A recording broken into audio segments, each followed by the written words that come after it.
ನಮಸ್ಕಾರ, ಸ್ವಾಗತ. ನಾವು ಬೆಳೆಗಳಿಗೆ ಬಳಸೋ ರಾಸಾಯನಿಕಗಳಿಂದ ನಮ್ಮ ಭೂಮಿ, ನಮ್ಮ ಮಣ್ಣು ತನ್ನ ಶಕ್ತಿನೇ ಕಳ್ಕೊಳ್ತಿದೆ ಅಲ್ವಾ?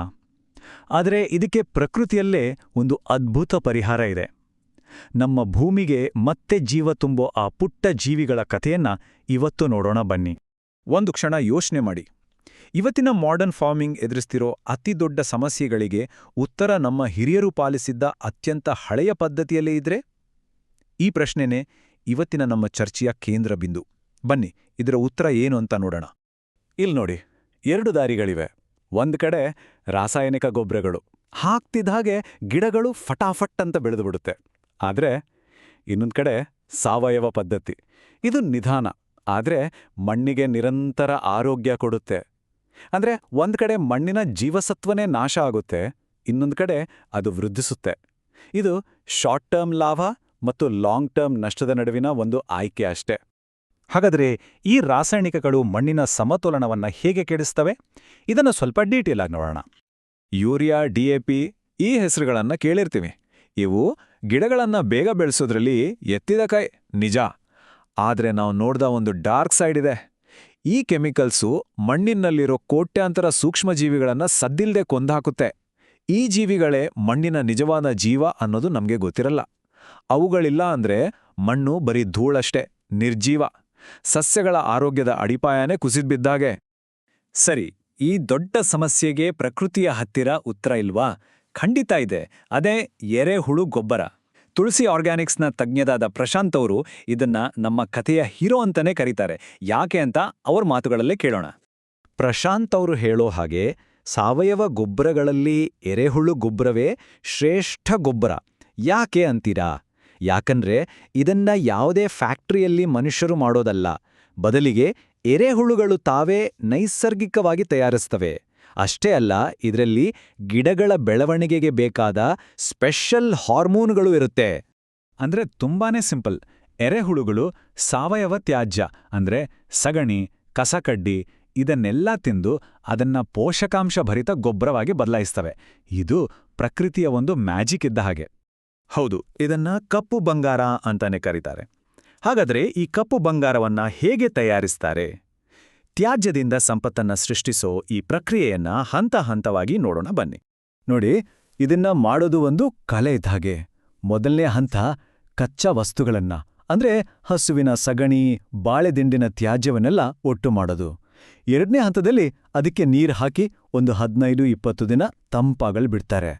ಆಮೇಲೆ ಮೂರನೇ ಹಂತದಲ್ಲಿ ಅದನ್ನ ಬೆಡ್ಗಳ ಮೇಲೆ ಹರಡಿ ನಮ್ಮ ಹೀರೋಗಳಾದ ಎರೆಹುಳುಗಳನ್ನ ಬಿಡ್ತಾರೆ.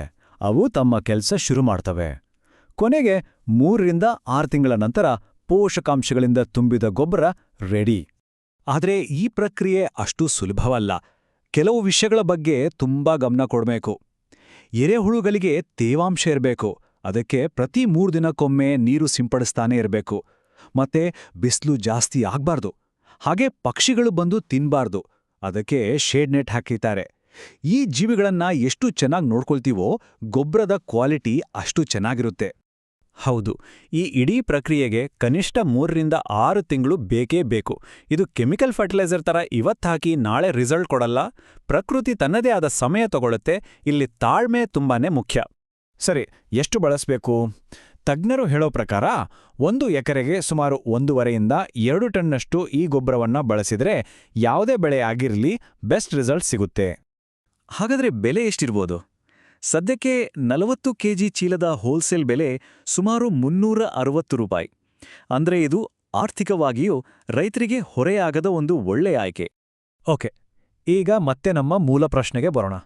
ನಾವು ಶುರುನಲ್ಲಿ ಮಾತಾಡಿದ್ವಲ್ಲ, ಮಣ್ಣು ಹಾಳಾಗ್ತಿದೆ ಅಂತ. ಆ ಸಮಸ್ಯೆಗೆ ಈ ಎರೆಹುಳು ಗೊಬ್ಬರ ಹೇಗೆ ಪರಿಹಾರ ಕೊಡುತ್ತೆ? ಭೂಮಿಗೆ ಮತ್ತೆ ಜೀವ ತುಂಬೋದು ಹೇಗೆ?